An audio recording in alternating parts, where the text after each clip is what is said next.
also, okay, moving on to Alligator as well, which is the song for me, which I like go through an album, and then there's like usually a few that I kind of rinse, and Alligator was like up there as one that I've just played on loop. I love it so much. And I know you wrote that with Dan Carey as well. Yes. Talk to me about Alligator and the music video for that. Oh my God, it's also so hilarious. Oh, I love baked beans, but that guy almost did put me off baked beans for life. We gave him a poster at the end. We call him the Bean King. He came down all the way from Blackpool. We found him on an extras website. But he, like, bless him, he had to eat so many beans. But yeah, Alligator.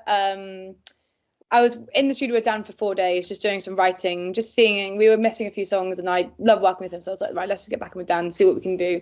And when I was down there, I was not in I wasn't in the best headspace really. I was quite stressed about money, and I'd just been given this, like, we just had moved house and we hadn't set up our smart meter properly. So we had this bill that was like £580, and they were like, you need to pay it now. And I had like no money. I couldn't like really afford to be in London at the time. I was like, I couldn't really afford to like get the train or anything. I was like, oh my God. And I was like, Anyway, I like rang my dad on the train and like had like a meltdown, and I was like, I'm here doing music, and like, I can't even afford to be on this train, and oh God. Anyway, I got to the studio, like burst into tears with Dan's, and he was like, oh my God, what's wrong? And I was like, Eon Bill, oh God, everything.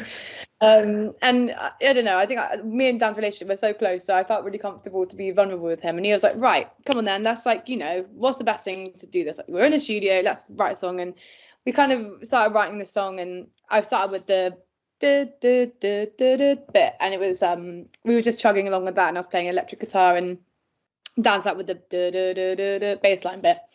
And I was like, oh God, this sounds really like post-punk. I was like, we need to stay away from that, like, it's everywhere. I was like, I feel scared. This is bad.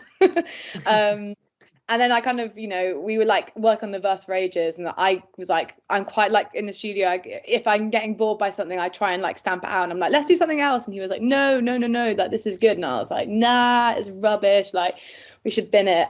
He was like, no, we shouldn't bin it. And so we kept on going. And then I went to the D chord, and then we found the chorus. And then I was like, oh, okay. I was like, I like it now.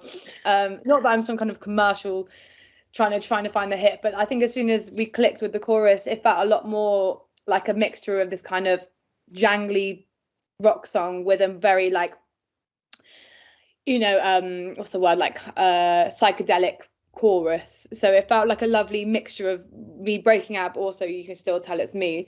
But then we like worked on it all day. We got really overexcited, both of us. We chucked loads of stuff on it, and what I love working with Dan in the studio every day, he like puts on all the monitors and turns it up so loud, and so you listen to it really loud. And I was like, okay, this is a single. We need to and he gave it to me. I listened to it on the way home, and I was like really excited by it. I like messaged Heavenly. I was like, we've got a single.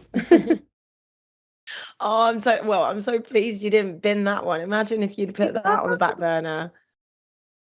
I sometimes think about when I go to sleep, I'm like, oh my God, imagine. And it's so weird how songs come out, and you never know when you're going to write something that's good or not. And it's all just in the moment.